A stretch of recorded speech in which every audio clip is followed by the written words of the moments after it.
Hello, I'm Laura Camperson, Portfolio and Content Manager of Future Identity at VC Innovations.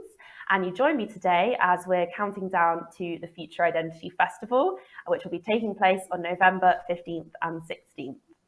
So I'm joined today by Matt Wilson, Senior Enterprise Account Executive at Ekata, one of our festival sponsors. Hi, Matt, how are you today? Very good, thank you. How are you?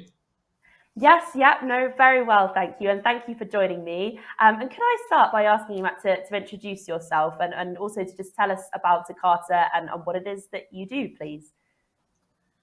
Yeah, sure. So as you said, my name's Matt Wilson. I'm part of the Ekata team based just outside of London, so relatively close to where the event will be. I, like a lot of people in the fraud and security space, kind of fell into the industry a little bit. I came straight out of school and filled in as a maternity cover fraud agent as my kind of entry into the fraud world. And ever since then, I've kind of had different roles on both sides of the fence, really. And what I mean by that is some merchant experience, some financial service experience, and also more recently on the vendor side with Ekata and some of my previous employers.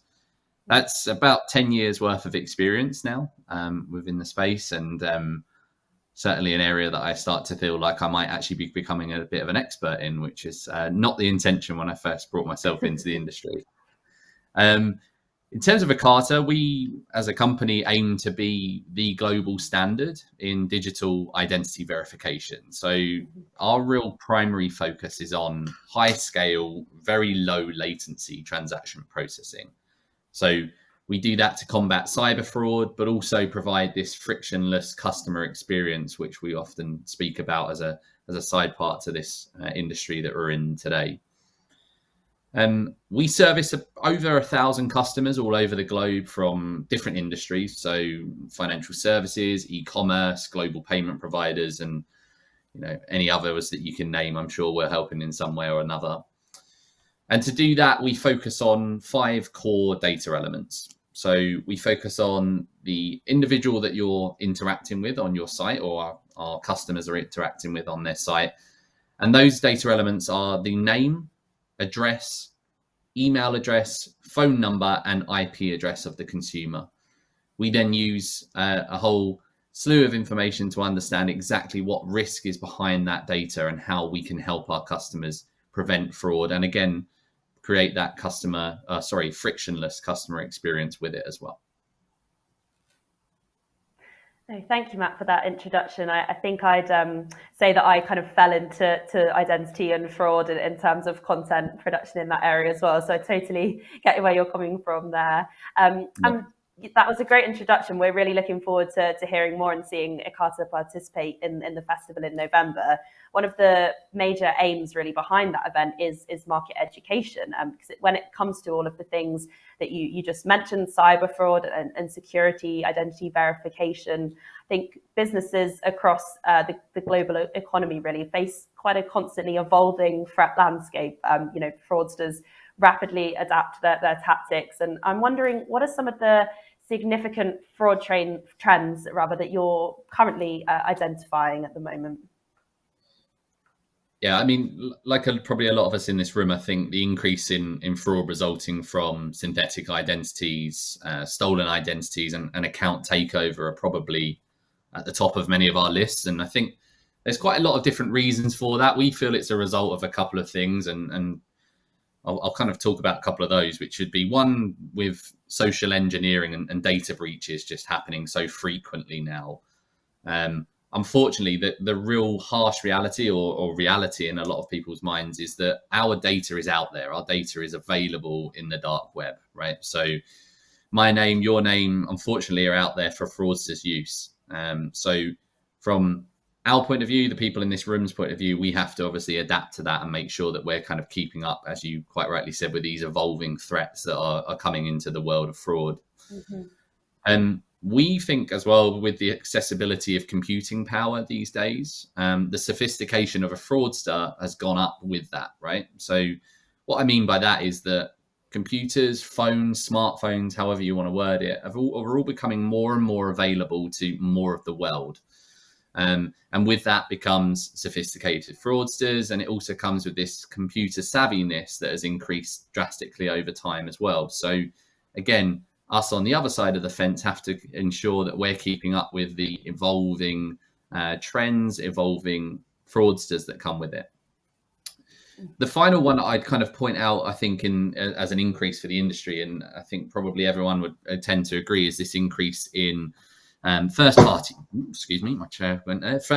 fraud, or friendly fraud, as I don't like to call it, to be honest with you. And really Right. what we mean by that is, individuals that are generally normal customers, right? So going about being a good customer, transacting, using their card, however you want to look at it in the fraud world. But more and more often these days, people are trying to take advantage of certain policies or certain areas on websites where they feel they can get away with these kind of things, right? So they might not even know that they're committing fraud. It might be that I say that my food delivery was cold when it arrived, when maybe it wasn't, but I'm just looking for a bit of a refund on that food order, for example.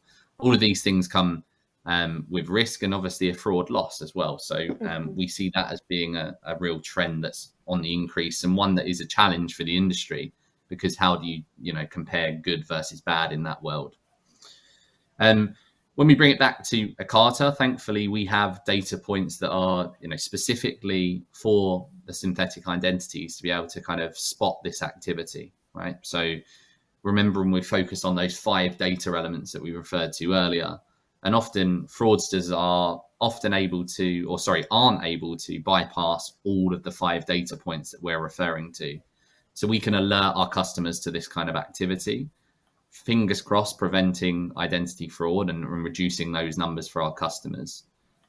So that's kind of where we come into that world as well.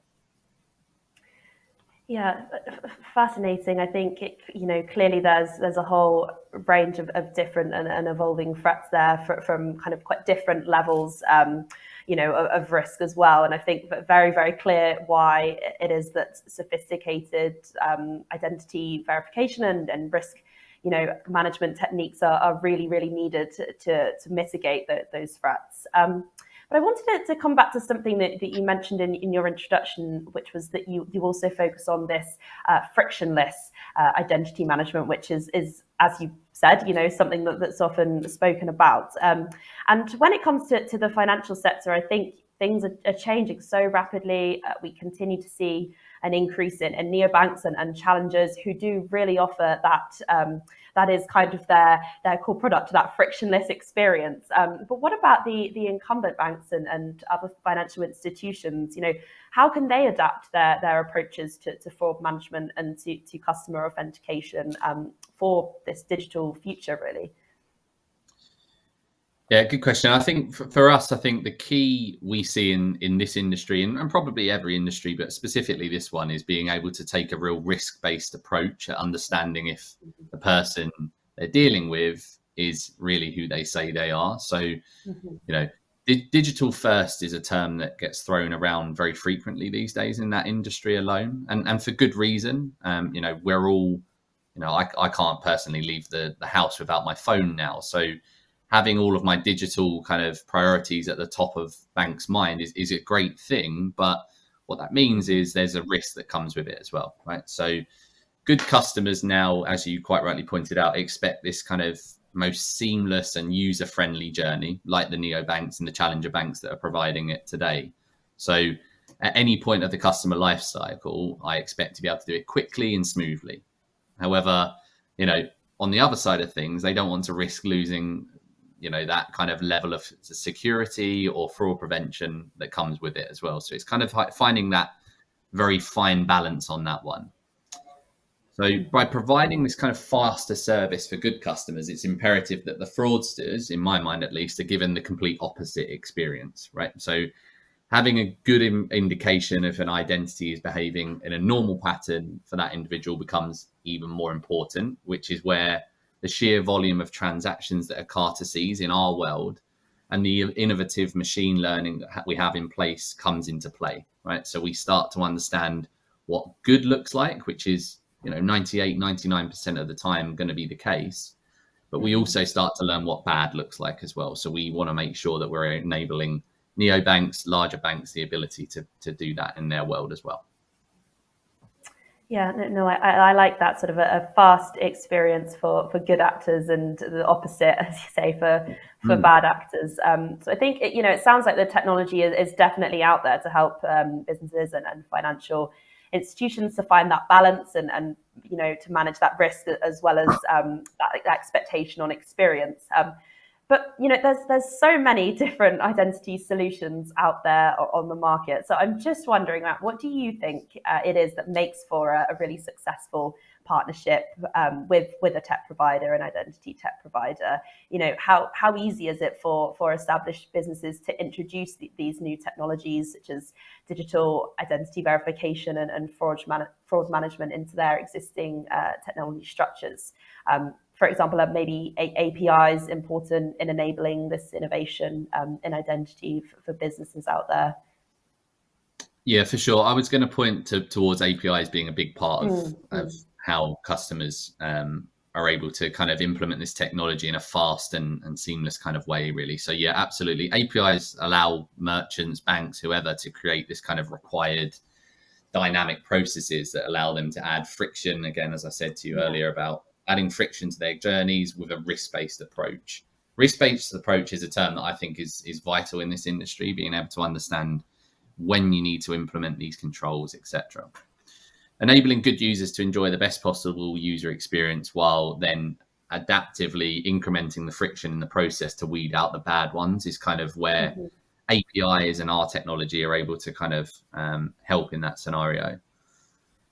Again, going back to that API piece, our products are built for speed and scalability. So whether that's a merchant, payment company, financial services company, we build everything with that in mind, right? So APIs are at the forefront of our business and what we provide for probably the vast majority of our customers across the different industries that we serve. And to go back to the kind of the first part of the question around kind of how do you differentiate in this market now, as you say, there's so many solutions that are available.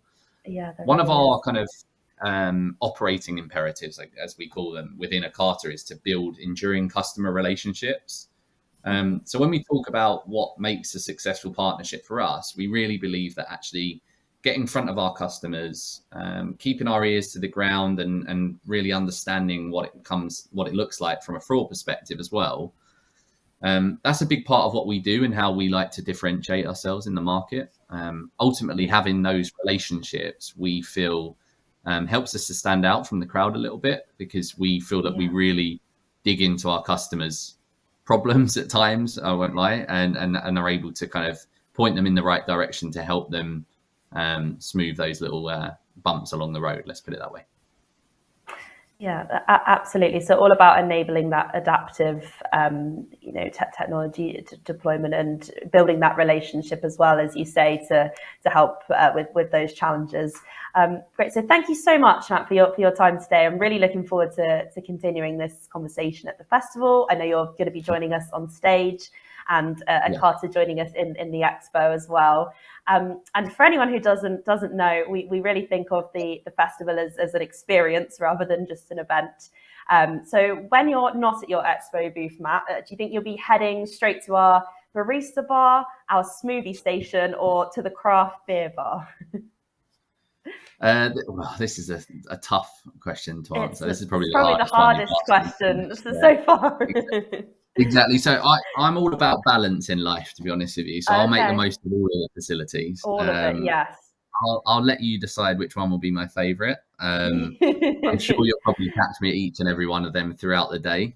So yeah, more than happy to catch up with people there. I like that. Start the day off with a coffee and then ending with an IPA or something from the beer bar. Exactly. Yeah. Look, I'm really looking forward to seeing as many familiar faces that I've seen in the industry for a while, and obviously new ones at the event. Look, I think we're all desperate to get back to face-to-face events. So really looking forward to getting back to doing that. Yes, no, we're looking forward to seeing you. So here's to a successful event. Thank you very much, Matt, today, and we'll see you in November.